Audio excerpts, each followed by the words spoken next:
The donut's spinning, the sprinkles are falling, and now we can actually do some lighting. So we've got one lamp in our scene currently, which was really just so that we could see what it is that we were doing. But now we want to create some pleasing aesthetic lighting.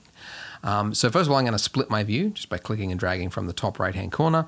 And I'll make this one my camera view with rendered turned on. And now I can move my lights around and see how it's going to influence my model, which is generally how I like to work.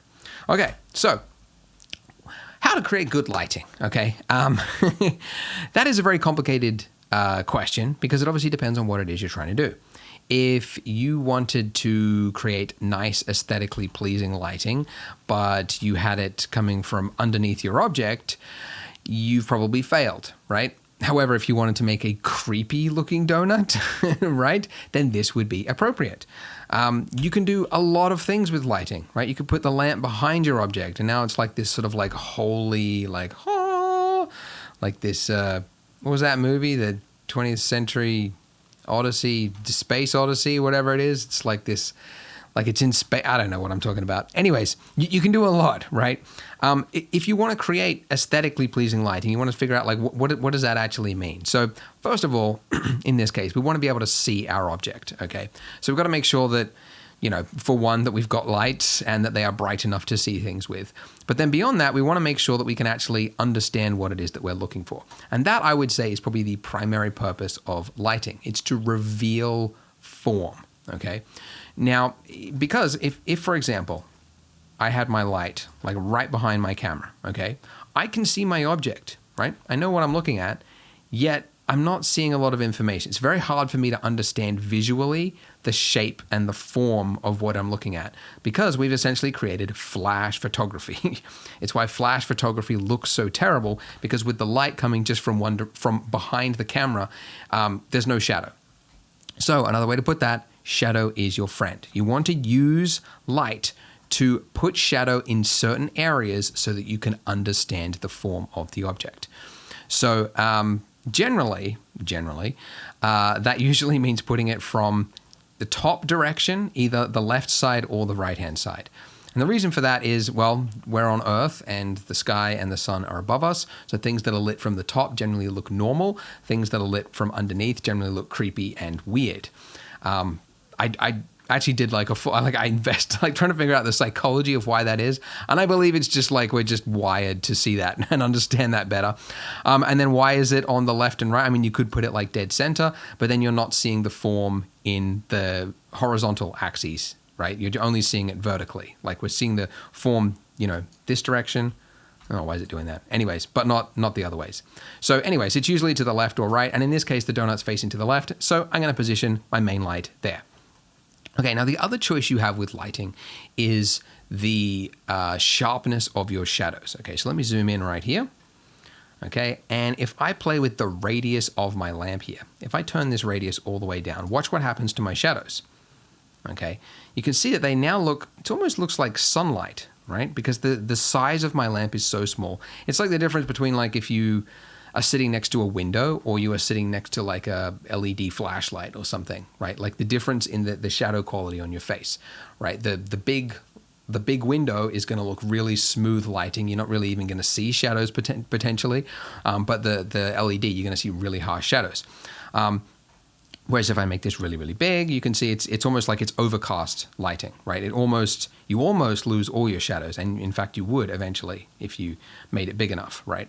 So this actually is really important for what you know, revealing different forms. Generally for like portraiture, I've actually got a full YouTube series on lighting. If you want to check it out, you can click up there.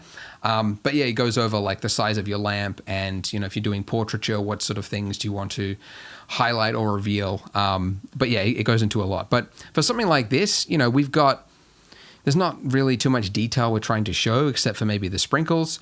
So, you know, something of, you know, somewhere in between, something like that. We don't want it to look like the sunlight and we don't want it to look like overcast lighting, just somewhere in between it. Now, the other thing to consider with this is that the size of the lighting here is in relation to how far that is from your object, okay?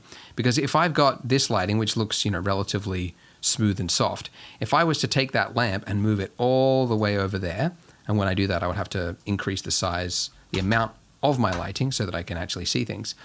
You can see that now we've got something that looks like the sunlight again, right? Even though we haven't changed the radius, the size of that lamp. So that's a really important point. Okay, now we've got like a like a supernova. Let's dial this back. Okay, cool. All right. Okay, so I'm going to position it, roughly about here. Oh, the other thing to consider when you're talking about the distance between an object and the lamp is what's called the inverse square law, which is that the brightness, how bright things will appear, changes drastically the closer the object gets to the lamp, or the closer the lamp gets to the object, however you want to word that. Right, so if I move this down here, like just a little bit, you can see straight away it's way, way, way brighter. In fact, if I have something here, okay, good, it didn't move my annotation, right? This is where the lamp is, right? And if I have something here, and then I have something here, what would be, if you had to guess, how much less light do you think is hitting this plane versus this one? If you had to guess, right, looking at the distance from there to there to there, what would you say? How much less light would you say? 50%? Maybe? It's actually 4 times less lighting. When you double the distance from a lamp source, you are reducing the amount of light by 4 times, the inverse square law. I've got a full demonstration of that in my video series if you want to check that out. But it is true. It sounds crazy until you actually test it out. Like get a torch, like hold your hand in front of it, go like 4 times, like twice the distance. And it's like, wow, way less lighting there. So what this means is if I was to, reduce this way down, bring this in really close to my donut here. All right, let's go really small. And now I got to really change the intensity. I got to dial it way back because it's so much closer to everything. Okay, pull this in a bit. You can see that we've now, like the amount of light that's hitting this point. Why is it doing that? I'm losing my annotations. It's just putting it in an arbitrary place. I think it's just doing it where my 3D cursor is. Anyways, doesn't matter. The amount of light, I could fix it, it's whatever. The amount of light that's hitting there and the amount of light that's hitting, say, down here is way less, right? Like the distance between it. And even though it's only like a short, like from there to there, as in there. Oh, come on. Let me just zero this in. There we go. From there to there is not that much, but in relation to how close the lamp is, it is quite a lot. Whereas if I moved it, way over here, right, and then just obviously had to crank this up to compensate, I would see relatively the same amount of light from there to there. It's why you could be measuring the amount of light that's hitting the top of the Burj Khalifa and the amount of light that's hitting the bottom, like right down at ground floor, and it would be roughly the same amount of light because the distance from the Earth to the sun is, 60 million, billion kilometers? I don't know. It's really far to the point that at that distance from like there to there, it's like almost nothing. So something to keep in mind. So, and it's something that a lot of artists miss, the inverse square law, but it's really important if you want to like highlight certain parts of your mesh. I think a really common one is a lot of people put the lamp too far away from an object, so everything just sort of gets bathed in this sort of like blanket light. Whereas if you want to like highlight one particular object, then yeah, it might make sense to bring it in a little bit closer than other parts of it. Now in this case, I actually kind of think I do want to have, I don't want to have that like a big fall off between that point of the donut and down here. So I've got it to about there, which, should be pretty good. And then the size of my shadow is, or the size of my lamp, I should say, is, how sharp do I want those shadows? And the other thing, the position of this, you can see that as I move this across, I'm getting more form, okay? I'm able to understand the form of this donut a lot more the further I drag this across. So it's coming pretty like almost like 90 degrees from like where my camera is to where the light actually is. But that's okay. I don't mind it. Okay. Now, So I've got my main light where I want it. I could, play with this power amount later on. I'll show you how to measure those levels later on.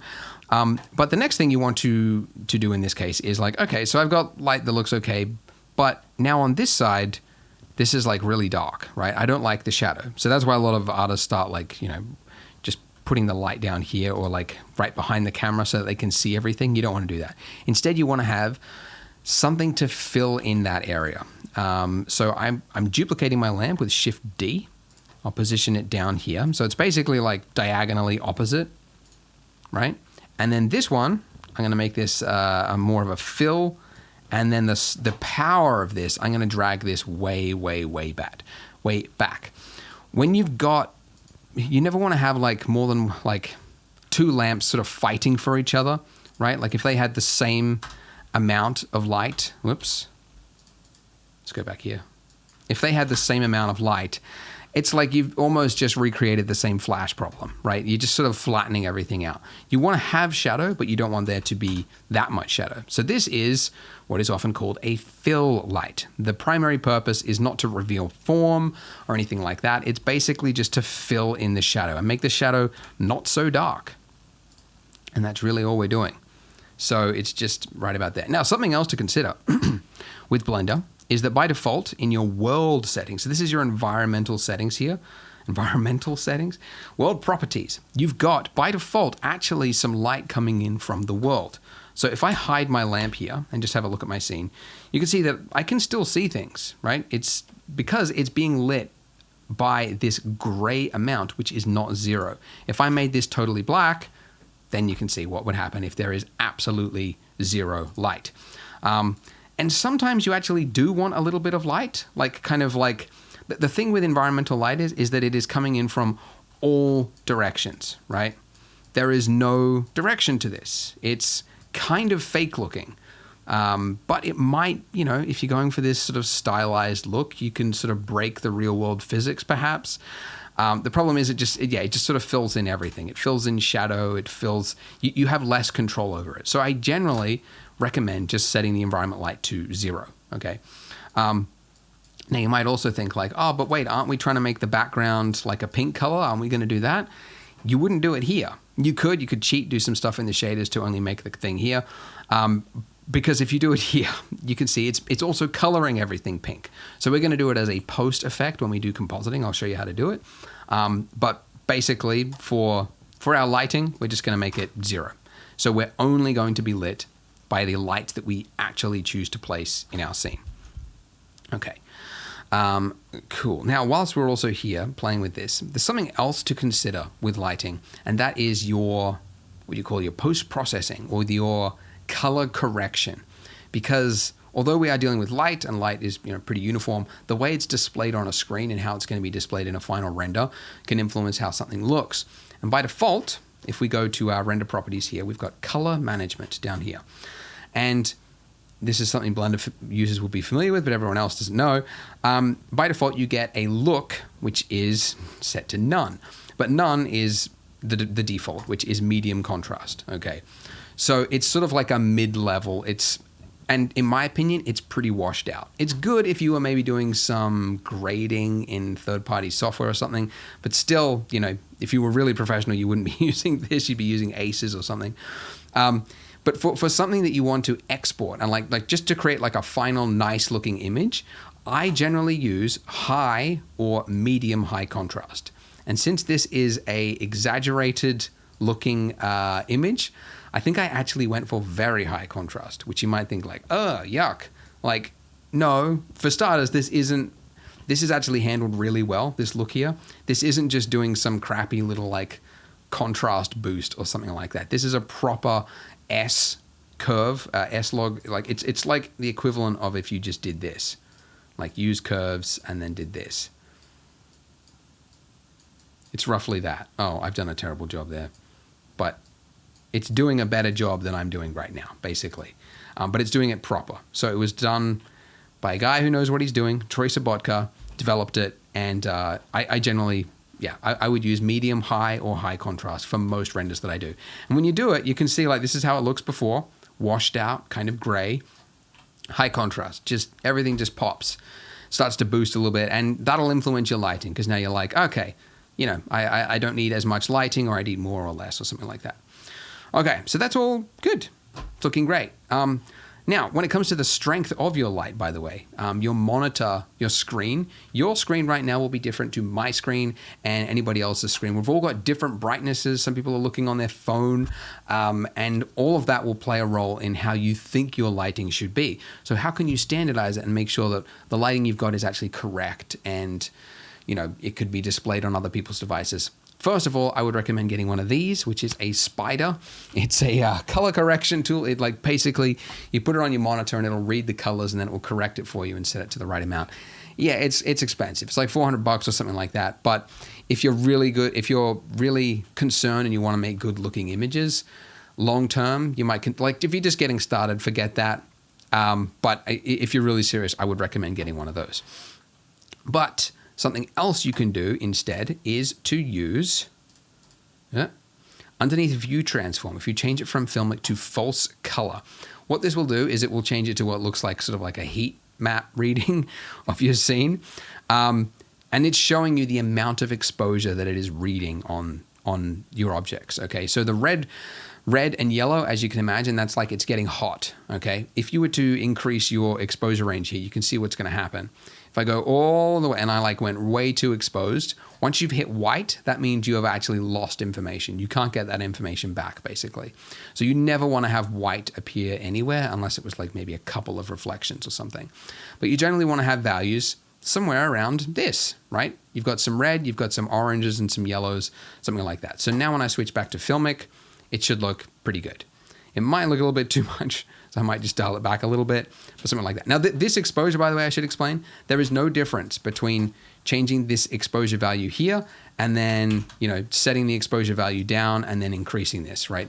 There's absolutely no difference at all. So it's really just like if you want a quick fix, like you've put in, you got lots of lamps and you want to quickly change the exposure range of the whole image, you would just do it over here. Whereas if you were just playing with individual lights, you might want to do it on the actual lamp and change the power values. Anyways, okay, so now the final thing I might want to do in this case, it's looking good, but you can see that the sort of this part of my donut it's sort of falling into the background, right? And it's sort of blending into the background, and that is not ideal depending on what you're trying to do. When things start to fall into the background, you just sort of lose detail and you sort of lose the silhouette of the object. It's why, for example, this lighting on my face here, you can see I have got an extra lamp, which is just to light up the back part of me. So it's sitting right there behind me, and it's just coming to light up this part of me. So it's to separate myself from the background. That is called a rim light. So to create that, I'll just duplicate my key, and I'll hit Alt-G to put it right in the center of my scene, and then I'll just move it back behind my donut and maybe over here like that. And then I'll just turn down the radius, make it sharper perhaps, something about there. And then also let's just move it down. Okay, lovely. And I think it's a little bit too hot. Let's just dial it back. Still too hot. So it really depends on how obvious do you want it to look, because you can make it look really obvious, or you can make it look subtle, and also which part of the donut, right? You can see that as I play with the size of this, it's now wrapping around more of it, right? But if I make it really small, then it's appearing on less and less parts of the donut. So it's to what degree do you want it to wrap around it? So I might play with that later, but that looks pretty good to me. Okay, so we have an animation, so let's just play it back and let's just see how this looks at different parts of the animation. I generally like how it looks. It's not too bad. Something I would recommend doing is when you've got multiple lamps is turning them off one by one. Oh, sorry, just looking at one in an isolated view one by one. Because if you're trying to adjust the fill light here, you're oh, how does it look? What am I actually adjusting? And you can sort of confuse it with your other lamps. Whereas if you turn off the other two lights and just play with this one, it's very clear, what I'm doing to the sprinkles in the background, what I'm doing down here. It's all very obvious. So I might actually Now I can see that the light was coming a little bit too far forward, so it's actually kind of like lighting up there, and I don't want that. I just want it to be lighting up the shadows, the parts that my key light is not hitting it. Speaking of which, I might as well just rename these. So I'll call this one key, I'll call this one fill, and I will call this one rim. This, by the way, is the very popular common 3-point lighting setup, which I think actually can kind of lead a lot of artists astray because they just like follow a rule book, a textbook that says 3-point lighting, you must have 3-point lighting, and you don't understand what the 3-point lighting is for, and you end up just like copying it and going like, okay, 1, 2, 3, I'm done. But actually learning and seeing like, okay, what problem is fill lighting solve, I find is a lot more helpful. But it is a very good lighting setup to use, which is why I've used it. And I continue to use it for most of the things that I make because it works, does the job. If you're making something moody or whatever, or something artistic, then yeah, you can break the rules. But just getting started, you got to understand what rules you're breaking when you actually want to do that in the future. So we're doing something that's making us understand the object, looks aesthetically clear, and we can see the silhouette and everything else. You could even, by the way, you could duplicate it, make another rim lamp down here perhaps. If perhaps the, having just that one there, was not enough, for example. Maybe I'll make that one a little bit bigger. That's not too bad. Yeah, that's pretty good. Okay, so let's give this a render now. Okay, there we go. So that's pretty good. We'll know more about it once we add the pink background when we do the compositing. But for now, that's pretty good.